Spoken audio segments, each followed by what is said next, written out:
We got beat up pretty badly. We got beat up badly. But I think I won't say all of it has to do with the quarterback play. That has something to do with it as well. Hudson Card seemed a little indecisive in that game. There were times where he could have tucked the ball, maybe run for 3 or 4 yards, and guess what? 2nd and 6 is better than 2nd and 10. So Casey is not that kind of guy. He takes what's there. So he took the yardage that was there against Rice, took the yardage against Texas Tech, and he also took the yards that was there against Arkansas as well. So he came in, had 2 touchdown drives in that game.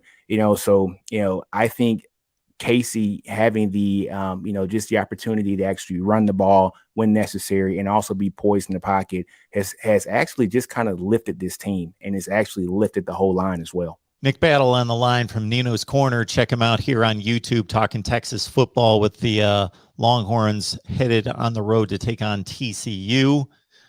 When we look at the defense, again, it's pretty much the same theme as what I talked about concerning the offensive line getting pushed around up front. I'm not really going to take them off the hook against Texas Tech, but there's one thing giving up 35 points in a close game. There's another thing giving up 35 points when you're out in front by 4 touchdowns throughout the second half, and a lot of garbage points there. Really 2 legitimate touchdowns given up in the first half. So DeMarvion Overshawn, obviously the star of the defense. We know about him. Just kind of take us through the defense and what's working, what's not at this point. You know what, man? I think our line is actually doing pretty well. They didn't do bad against Arkansas as well early. All right. So they were bending but not breaking. The offense just didn't help them out any in that game in the first half. That game could have easily been pretty much 28 or like 35-0 in the first half if it wasn't for that defense. So that defense did an outstanding job in the first half. They didn't get any help from the offensive side of the ball.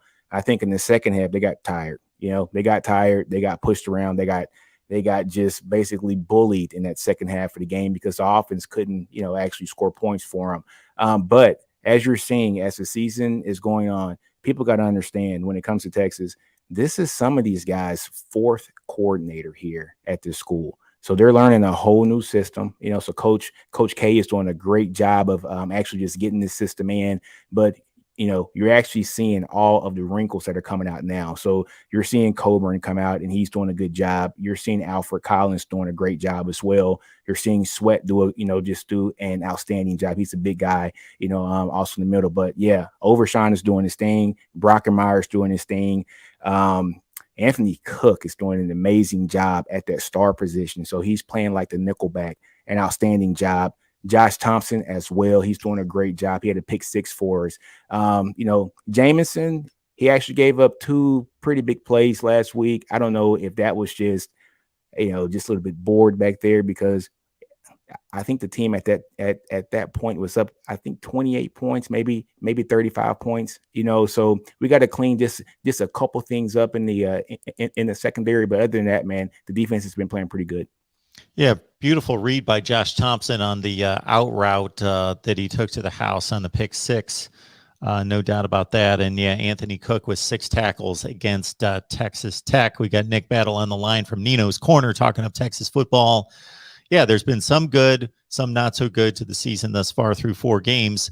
If Oklahoma was taking off with this conference like what was expected, we'd be having maybe a little different conversation. But considering Iowa State just lost to Baylor, Oklahoma did get by West Virginia, so technically 1-0 in the conference. So they took care of business. But man, this is now 3 games against 3 pretty marginal, decent opponents with Tulane, Nebraska, and West Virginia that Oklahoma's showing they're not going to be the 45-point per game juggernaut that they typically are on offense. That it seems like this conference race could be a free-for-all. We shall see. Texas fans, what we can't do right now, we can't look ahead. Hey, we are still a team that was, what were we, 7-3 last year, the previous year, 8-5. We gotta honestly take it one by one game by one. So TCU got beat last week, by SMU. TCU is our next opponent. We cannot overlook and say, hey, TCU gave up over 350 yards against that team. We're going to run all over them. We can't say that. We don't have the privilege of saying that anymore. It's just not the old Texas teams of Mac Brown. So we got to take it one game at a time. Take TCU. We got to go beat them in Fort Worth this week. If we do that and do it very convincingly, then we're going to have a hell of a game come the next week against Oklahoma. Well, consider the recent history against TCU. I would think that would be the last team in the conference that Texas would overlook because they get a lot of payback there against TCU. I think 2-7 the last 9 meetings. Max Duggan coming off 3 touchdown passes with no picks, 276 yards in the air.